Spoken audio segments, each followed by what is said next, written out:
Thank you so much for joining us today and helping get the word out about the situation. I think it is encouraging what you said about, it's essentially not too late. There's still time for people to wake up. And as World War II, as an example, as long as we're not being France, we can ramp up production and handle the challenges that are ahead of us. I like to think so, but time is a dimension here. It's an important dimension, and whether or not we have time and also how we use it. So some people, I don't like to say it's too late, because then I just pull my covers up over my head. But it's pretty late. Maybe we can make a really fast about face the way that Germany did in like 2 days. Well, and that's instructive, actually, Shelley. Thank you for bringing that up, because who would have thought? Who would have thought? You could have made a lot of money betting on the Germans last week, because yeah, for clarity, we're talking about Germany now, not Germany World War II. Correct. Just for the audience. And so, but the Japanese are doing the same thing now. So the Japanese are understanding that they're a frontline state. They've always been a frontline state, but now they're kind of accepting the implications of that. I think part of the basis for Shinzo Abe's statements regarding nuclear weapons reflects that neuralgia, that increasing sense of discomfort and unease and strategic vulnerability. They're in a terrible situation because they depend upon China for their economics, and they depend upon us for their security. And so we'll see to what extent Ukraine changes that quotient. We'll see. But they also have the perspective of actually having learned something from World War II, that they're never going to do that again, just as the Germans ostensibly had, I think, reasonably so. Because in each country, we burned down more than 60 cities in each country in the course of World War II. Talk about civilian casualties. You could look it up. It's that many. Because the philosophy was, well, sooner or later, they're just going to give up. Sooner or later, we're going to literally displace the working population, the workforce. As it turns out, it didn't happen, but that was the idea. So they didn't ever want to do that again. And so despite the hard pacifist element in Japan, Shinzo Abe is saying this.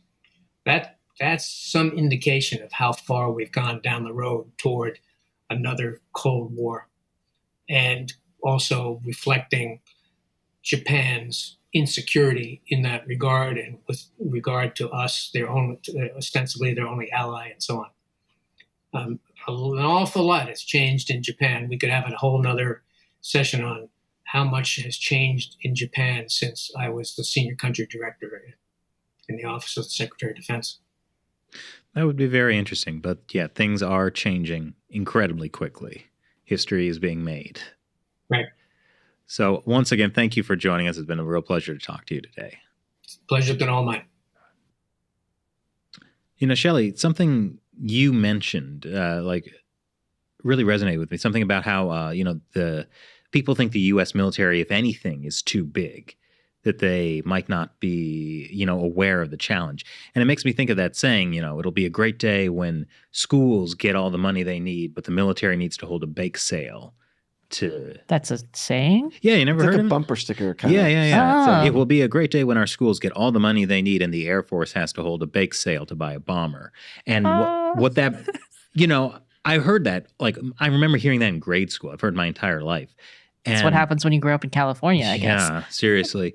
But then, I remember hearing, we mentioned this on a recent episode, and I didn't know about this before, but in Ukraine in 2014, the Ukrainian military was so corrupt that they actually had to have bake sales to get funding for their military as Russia was eating up their country. Yeah, I mean, it was kind of a combination of, incredibly underfunded.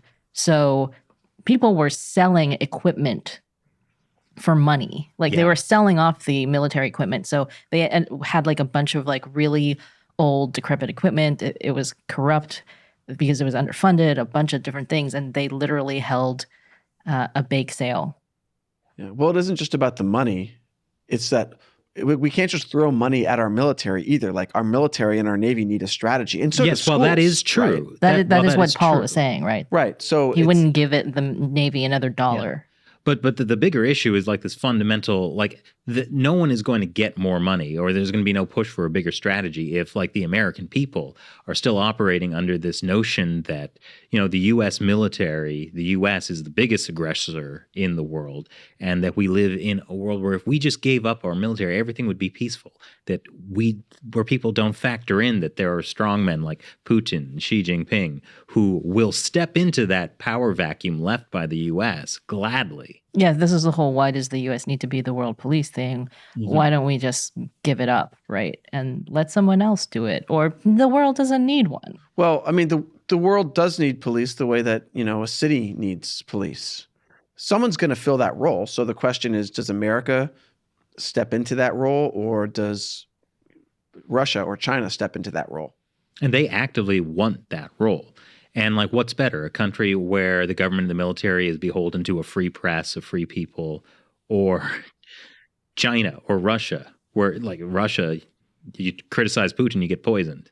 Yeah, I think there's a weird feeling, like it's almost like the left and right are in this country are opposite in some ways, where like the left is like, oh, well, China doesn't really, they're not a threat. And then the right is like, well, Russia is not a threat. And then I've heard different things on like, it seems to cross party lines, actually, I've seen.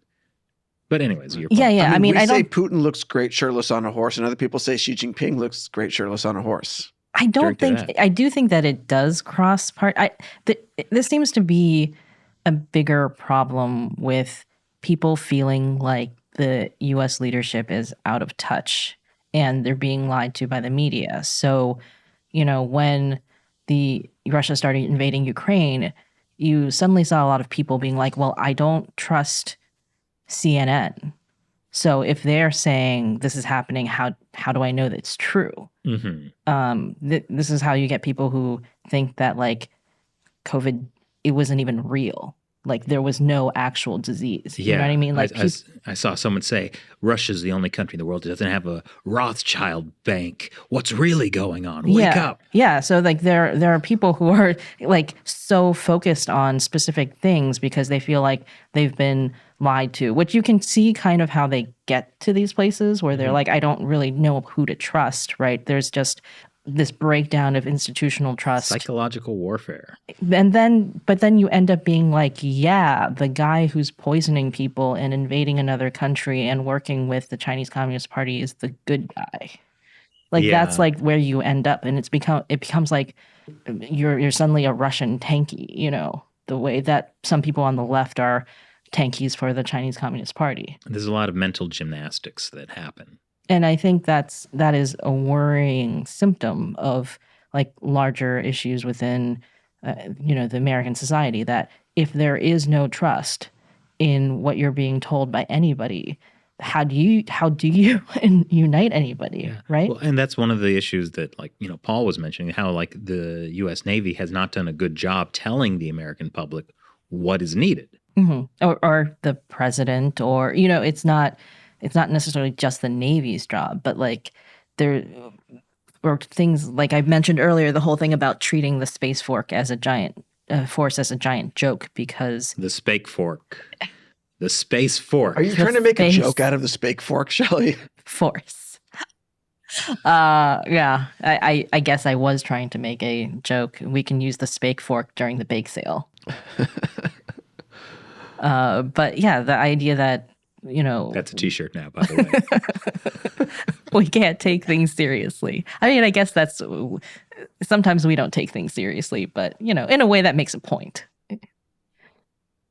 What? Yeah. Well, I mean, I feel like sometimes you guys don't take me seriously. That's true, too. Yeah, although there are often valid reasons for that. Shelley, you had a point about the spake fork? I had a point about us not taking things seriously. But you had a point before. Oh, that it was a joke because it happened to be Trump who suggested it, right? Yeah, that was shocking to me. Like, because after World War II, maybe a lot of people don't know this, but I don't even know how to say it, but like essentially the Air Force was part of the Army, and then it was spun off into its own branch, the Air Force. Currently space operations are kind of under the U.S. Air Force. It kind of makes sense to spin it off into a space force. And yet it was treated like the most ridiculous thing when, space warfare is already here. China practices blowing up satellites in space. I think it's because we don't really think, when you think of space warfare, do you think like pew, pew, pew, I do. Time. So it's just, it is again, feeling like that's not real or serious or a real thing because we haven't communicated that, hey, this is what's happening. Well, yeah, because it's fundamentally a different type of like operation. Like the Army operates on the ground, the Navy operates in the sea, the Air Force operates in the air, and the Space Force also operates on the ground, but controlling stuff that's in orbit, right? So like that's like, it just feels really different in terms of what it actually does. And maybe, 50 years from now, there'll be that kind of pew, pew, pew lasers in space, which would be awesome and terrifying. But that's just not where we are now. But we still have to have that preparation. I was thinking about something before you said the pew, pew, pew thing, and now I can't remember it anymore. But I think the issue is, this was it. People don't want to talk about war. Like, what government wants to tell its people, hey, we got to prepare for a war? China, Russia. They love that. Like they're talking about that all the time. Look at the Chinese internet trolls. They love the talk of war, the strong country. They love the talk of their military becoming stronger. Yeah. They don't love the talk of, there's no like, hey, this is the thing right now with Russia and Ukraine, right? Where the Ukrainians are doing a pretty good psychological warfare thing by letting the captured Russian soldiers call their moms. Oh, yeah, I saw that. And being like, hi, mom, I'm in Ukraine. What? Like, just because people are being fed that type of like nationalism about a strong military, et cetera, but nobody wants to talk about the realities of war. I think another issue is like, it's like you mentioned, like people just assume that the U.S. is so dominant. The idea that like, oh yeah, we have railguns. It doesn't matter. China has the biggest navy in the world. We're just unchallengeable. And that is unfortunately putting us into a very dangerous position. Where yeah, it's like you said, if anything, it's too big. Yeah, no, I've definitely heard that from so many people, right? Like, oh, well, why do we need a big military, et cetera? And we've made jokes about defense spending and things like that. I mean, the money they spend on the spake fork is ridiculous. I'm just imagining a giant fork now. Like orbiting the Earth. It's like a spaceship, a fork shaped spaceship. But what makes it this? What was it? The spake. What's a spake? I don't know. Yeah, we'll have to figure that out for the t-shirt design. Let us know in the comments below. Yes, thank you. That's not going to be a good t-shirt. No one's going to get it unless they watch this very specific. We're making it for us. Okay, we can do that.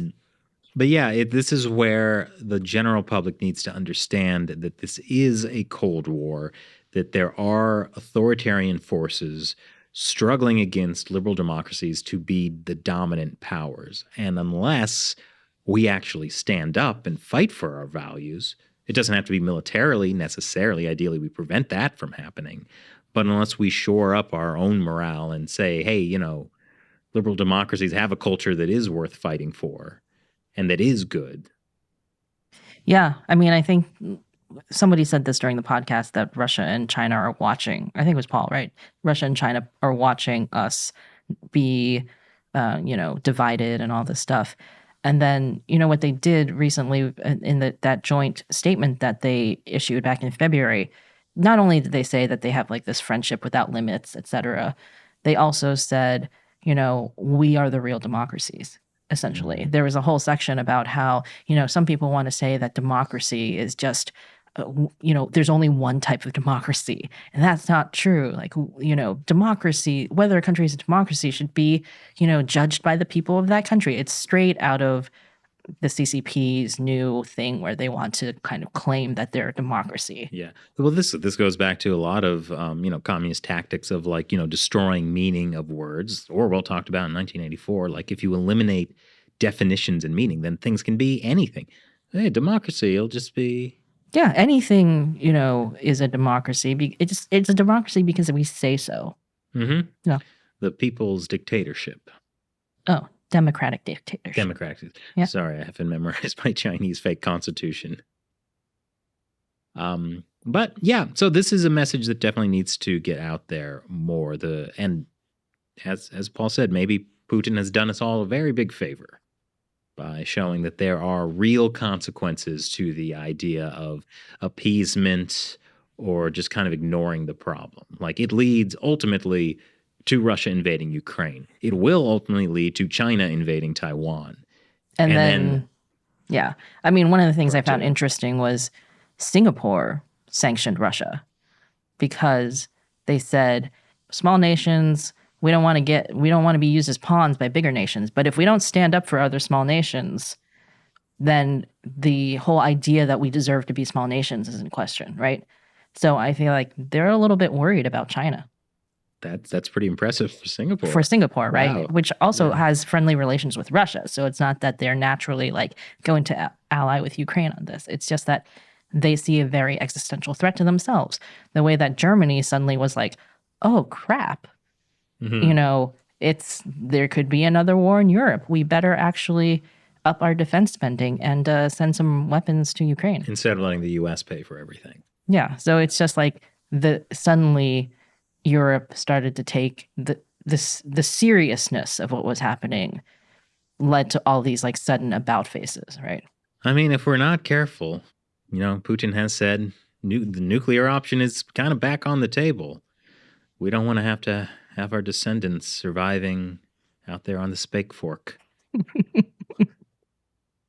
Thank you for watching China Unscripted. I'm Chris Chappell. I'm Shelley Zhang. And I'm Matt Gnesta. And we'll see you in the 21st century on the Spake Fork. It's already the 21st century. Yeah. It's already the Spake Fork. Yeah, that's why I said we'll see you. Okay. Because we're not going to see them in the 22nd century. You never know. That's true. I'll be a robot.